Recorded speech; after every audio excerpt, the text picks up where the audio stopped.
চাচা, আমি আপনার কিছুতেই প্রস্তাব মানতে পারব না। আপনি দয়া করে আপনার এইসব প্রস্তাব ফিরিয়ে নিন। চাচা তখন আমায় একটা কাপড় দিয়ে বলল, কিন্তু চাচা, আমি তো চাচা নয়। একদম চুপ, কোনো কথা বলবি না। আপনি আমার চাচা হয়ে কেন মিথ্যা বলছেন? আমি তো আপনার মেয়ের মতো।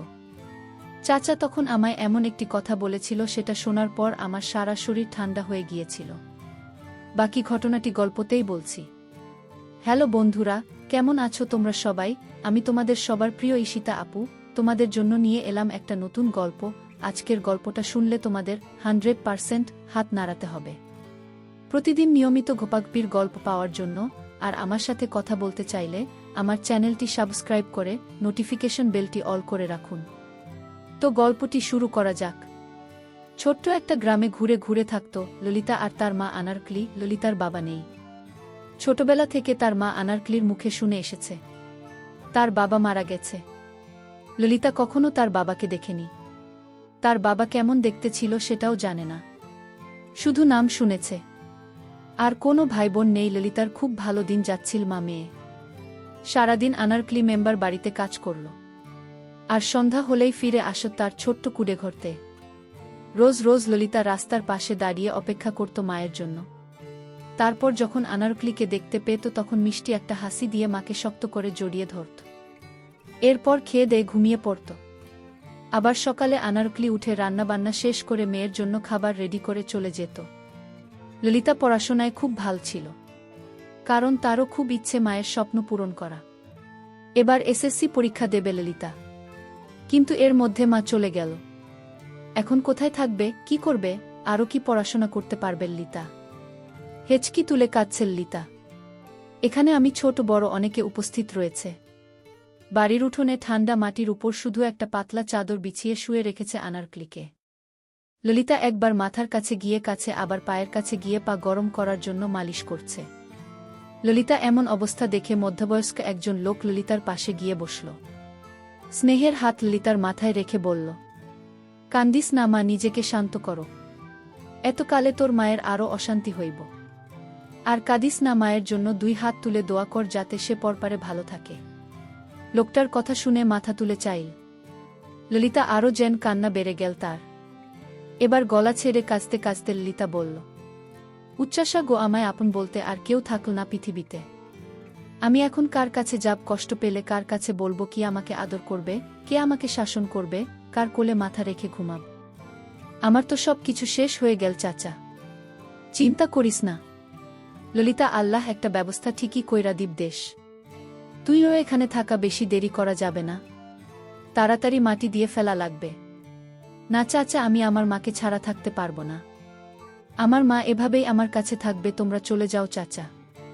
এটা হয় না রে মা, তোর মা যতই পারে থাক, তত কষ্ট বেশি হয়। এবং তুই আমার কথা শুনুক মা। কিন্তু আমি কিভাবে থাকব মাকে ছাড়া, বল একবার চাচা। আমি বুঝছি তো মেলা কষ্ট হইতেছে, কিন্তু সত্যি তো এটাই যে এই দুনিয়ায় কেউই চিরস্থায়ী না। আইস তোর মা গেল, কাল আমি যামু, পরশু আবার আরেকজন যাব।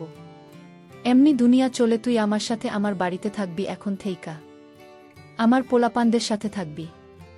চোখ মুখ মুছে উঠল ললিতা। কিছু মহিলা এসে আনারকলিকে নিয়ে গেল গোসল করাতে। ললিতার ঘরের মধ্যে ঢুকে ছোট চৌকিতে বসে আবারও 2 চোখের পানি ছেড়ে দিল। আনারকলির বালিশটা বুকে চেপে ধরে বলতে শুরু করল, না গো, এই বালিশে তুমি মাথা রেখে ঘুমাতে। তোমার চুলের তেলের সুগন্ধ এখনো রয়ে গেছে। মা, শুধু তুমি চলে গেলে। কিভাবে পারলে তুমি তোমার ললিতাকে একা করে দিয়ে চলে যেতে? তুমি তো সব সময় আমার ছায়া হয়ে থেকেছ, তাহলে আজ কেন চলে গেলে মা? কেন এত স্বার্থপর হলে তুমি মা? ললিতার বয়সী এক মেয়ে এসে পাশে বসল। কাঁধে হাত রাখতেই ফিরে তাকাল ললিতা মেয়েটাকে, যাকে ধরে হু হু করে কাঁদতে শুরু করল। ললিতার মাথায় হাত বুলিয়ে দিতে দিতে মেয়েটা বলল, কাঁদিস না রে ললিতা, এরপর তো অসুস্থ হয়ে যাবে। দেখ, আজ তুই যে পরিস্থিতিতে দাঁড়িয়ে আছিস, কাল আমাকেও সেই পরিস্থিতিতে দাঁড়াতে হবে। কখন কার কি হয়ে যায় সেটা বলা যায় না রে। তুই আমার সাথে চল, আব্বা তো বলল তোকে আমাদের বাড়িতে থাকতে। ললিতা হাতের উল্টো পিঠ দিয়ে চোখ 2টা মুছে বলল, কিন্তু তুমি চাচি তো আমাকে পছন্দ করে না। তাহলে আমি কিভাবে যাব? না না, আমি এখানেই থাকব। তুই কিচ্ছু চিন্তা করিস না, আব্বা সব কিছু ঠিক করে দেবে। ললিতা কিছু বলল না, শুধু মাথা ডান বামে নাড়িয়ে বোঝাল সুমির সাথে যাবে। রহমত আলীর ছোট মেয়ে সুমি। সুমি আর ললিতা ছোটবেলা থেকে একসঙ্গে বড় হয়েছে। একই স্কুলে দুজন পড়াশোনা করে খুব ভালো সম্পর্ক। দুজনের মধ্যে সচরাচর কেউই বলতে পারে না যে এদের মধ্যে রক্তের কোনো সম্পর্ক নেই। রহমত আলী ললিতাকে নিজের সন্তানের মতো স্নেহ করে, কিন্তু তার স্ত্রী রাবিয়া সে খুবই অপছন্দ করে ললিতাকে। দুচক্ষে সহ্য করতে পারে না। এলাকাবাসীর সবাই মিলে মাটি দিয়ে দিল আনার ক্লিকে। মায়ের কবরের পাশে বসে প্রচণ্ড কান্না করছে ললিতা। সুমি তাকে ধরে বাড়িতে নিয়ে গেল। ললিতাকে দেখে সুমি মা শায়লা চেঁচিয়ে উঠল। মায়ের এমন ব্যবহার দেখে শুনে বলল, মা এবার তো একটু মানুষ হও। সেই ছোটবেলা থেকে দেখছি তুমি ললিতাকে সহ্য করতে পারে না, সবসময় মেয়েটার গালমন্দ করতে থাকো কেন বলতো? সামলাতে এসে সুমিকে একটা চড় বসিয়ে দিয়ে দাঁতে দাঁত চেপে বলল, কি করলি তুই? আমি মানুষ না? তোর এত বড় সাহস কে মনে হইল রে? তুই জানিস না আমি কি কারণে ওকে সহ্য করতে পারি না? কারণ তোর বাবা মাকে রেখে ললিতাকে দিয়ে তার পায়ে ব্যথা সরানোর জন্য ললিতাকে দিয়ে মালিশ করায়। কেন আমি পারি না তার সেবা যত্ন করতে? ললিতাকে কেন শুধু শুধু কষ্ট দেবে? ললিতাকে দিয়ে তোর বাবা পায়ে তেল মালিশ করায়, কেন আমি পায়ে মালিশ করে দিলে ব্যথা কমবে না? তোর বাবা দিন দিন যেন কেমন হয়ে যাচ্ছে। উত্তর বাবার উদ্দেশ্যটা কি? বর্তমানে অতীত টেনে আনছ কেন মা? তুমি কি ভুলে গেছো বাবার বাজে স্বভাবের কথা? এরপরও তুমি এসব কথা বলা আছে বলছো কিভাবে? লজ্জা বলতে কিছু নেই? তুই ওরে নিয়ে বাইর হ আমার বাড়ি থাকা। আমার চোখের সামনে ওরা দেখবার চাই না। এটা তোমার বাড়ি না মা, এটা আমার আব্বার বাড়ি। আর আব্বা নিজেই বলেছে ললিতাকে এখানে এনে রাখতে। তোর বাপের মনে তো মেলা দয়া, খালি টেহা কামানোর ক্ষমতা নেই। নিজের সংসার চলে না, আবার আইছে আরেকজনের নিয়ে। যথেষ্ট ভালোভাবে সংসার চলে মা, শুধু তোমার মুখে এমন কথা শুনে। তুই কিন্তু মেলা কথা কইতাছে শুনি। এর মধ্যে রহমত আলী চলে এল। তাকে দেখে শায়লা আরও দ্বিগুণ বেড়ে গেল। রহমত আলী এগিয়ে গেল তাদের দিকে। শায়লার দিকে তাকিয়ে শান্তভাবে বলল, এত চেঁচাচ্ছ কেন শায়লা? মায়েদের সবেমাত্র মা মারা গেছে, সারাদিন কিছু খায় নাই কাছে। মেলা এখন কি মন মেজাজ ভালো আছে তুমি? এখন ওর আপন বলতে আমরা ছাড়া আর কেউ নাই, বুঝ না কেন তুমি? আমগো পোলা মাইয়া আছে, যেদিন আমরা মহিলা যাব সেদিন তাগো এমন অবস্থা হয়েছে। তাই কইতাছি আগে যা হয়েছে সব ভুলে যাও আর মায়ের লগে খারাপ ব্যবহার করো না। রহমত আলীর স্ত্রী বলল, তুমি যে কেন মায়ের জায়গা দিয়েছ তা আমি ভালো করেই জানি।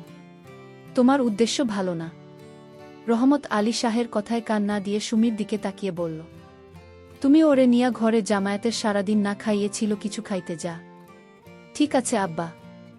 তুমি ললিতাকে নিয়ে ঘরে ঢুকে গেল। রহমত আলী একটা দীর্ঘশ্বাস ছেড়ে বলল, মায়া মেলা অসহায় বোঝ শায়লা, ওর সাথে খারাপ ব্যবহার করো না।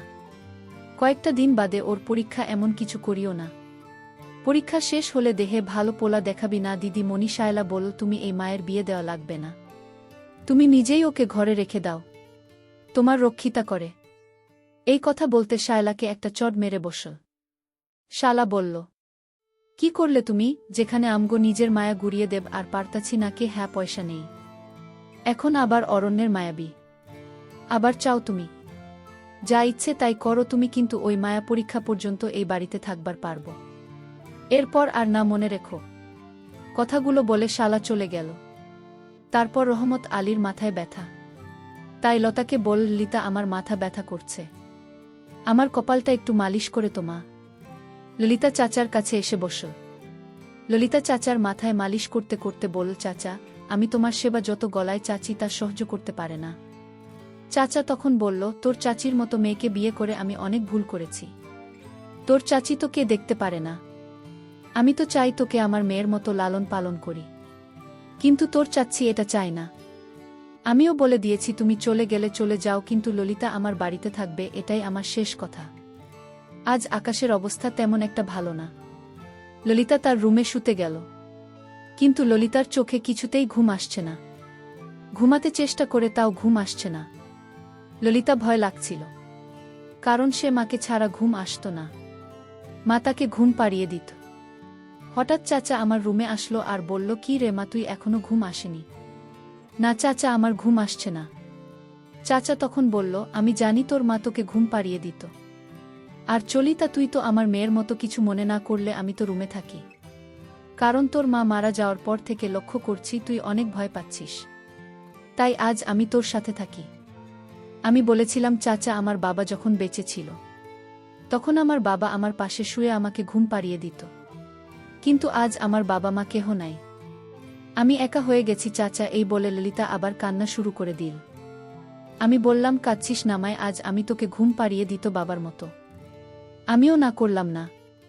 কিছুদিন পর চাচা আমায় ডাকল আর বলল, মা আমার পায়ে অনেক ব্যথা করছে, তুই একটু মালিশ করে দিবি মা, আমি যে ব্যথা সহ্য করতে পারছি না। আমি তেল নিয়ে চাচার পায়ে মালিশ করতে লাগলাম। চাচা বলল, আরও একটু উপরে মা। আমি চাচার মালিশ করে দিলাম। চাচা একটু পর বলল, মা ব্যথাটা কমে গেছে, আর মালিশ করে দিতে হবে না। ললিতা ভাবতে লাগলো, চাচা একটা মেয়ে আছে এবং চাচি আছে, তাদের দিয়ে তো চাচা মালিশ করাতে পারত, কিন্তু আমাকে দিয়ে কেন করায়? আমি একটা দুশ্চিন্তায় পড়ে গেলাম।